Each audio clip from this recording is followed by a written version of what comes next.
You're tuning into Black and White Sports on YouTube. The no-holds-barred truth on sports.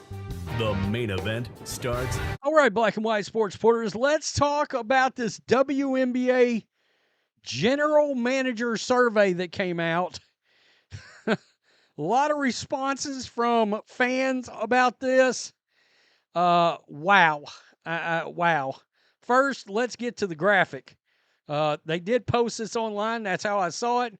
Caitlin Clark way back here at the back. I mean, the literal face of your league, way back here at the back. I mean, that's... I literally just bragged on the WNBA earlier about how they were doing a better job of recognizing Caitlin Clark this year. I mean, come on. What a failure. What a total failure. I've said she'd be front and center on every piece of everything. Propaganda and commercials. Caitlin Clark would be the face of this league. You better believe it. The logo would have already changed to her silhouette of a logo 3. I'm just letting you know. That's the way this should be handled. So just to let you know what we're dealing with, WNBA general managers responded to 40 different questions about the best teams, players, coaches, and off-season moves. General managers were not permitted to vote for their own team or personnel. All right, let's rock. Just to let you know, you see that right there? That says Angel Reese on it. That's from a Control F for find. Or in this case, F'd. Just letting you know, Angel, you're nowhere to be found in this. It seems WNBA general managers don't value you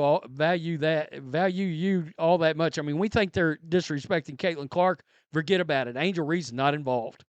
She is not anywhere in here. And how I came to that was when I got down here, best defensive player in the league, best interior defensive player in the league. She is nowhere to be found.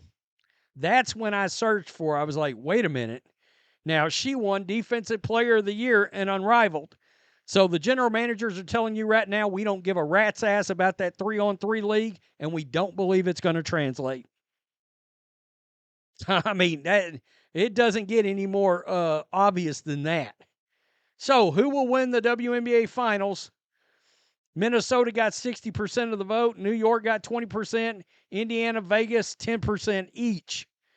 Who will win the 2025 Kia WNBA MVP? Nafisi Collier, 67%. Asia Wilson, 25%. Caitlin Clark, 8%. This is where I really got a problem. If you want to answer that question like that, okay, fine. I mean, I don't love it, but fine. This is where I got a problem. All right? So, potentially 12 general managers. There's 13, but Indiana wouldn't vote on Caitlin Clark, right? So, 100% of 12 general managers should have answered Caitlin Clark here. If you were starting a franchise today and could sign any player in the WNBA, who would it be? If you didn't answer Caitlin Clark, your ass would be in the street looking for a job. Because it's clear you have no business sense whatsoever. If you do not recognize and can't get past your own ego to see who is moving this entire league. Nah, you wouldn't be in charge of nothing.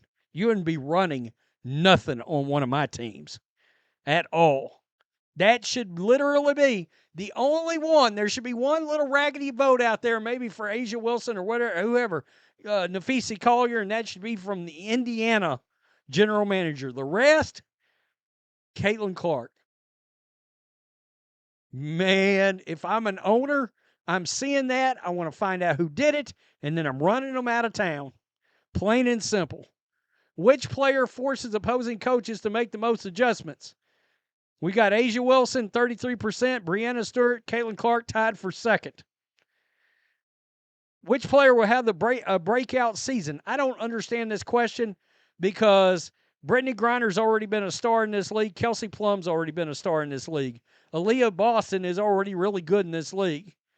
All right? Rain Howard's already really good in this league. So I don't know why any of those people would be standing for a breakout. I could see Rakia Jackson being on this, Marina Mayberry being on this. I get that. Gabby Williams being on this. I get that. Satu Sabali won this thing. Who is the best point guard in the league? If you did not answer Caitlin Clark outside of that one person that can't vote, you would not have a job if you voted for Chelsea Gray. Get the bleep out of here. You got to be joking. Now, some of them answered this is put her at shooting guard.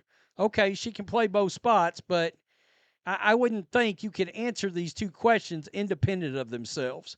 Best forward, Collier, Wilson, tied. Best center, Wilson. Most improved team, Indiana. By the way, Sophie Cunningham, Ariel Atkins, Dejanay Carrington tied for the most underrated player that was acquired in the offseason. Let's get to response.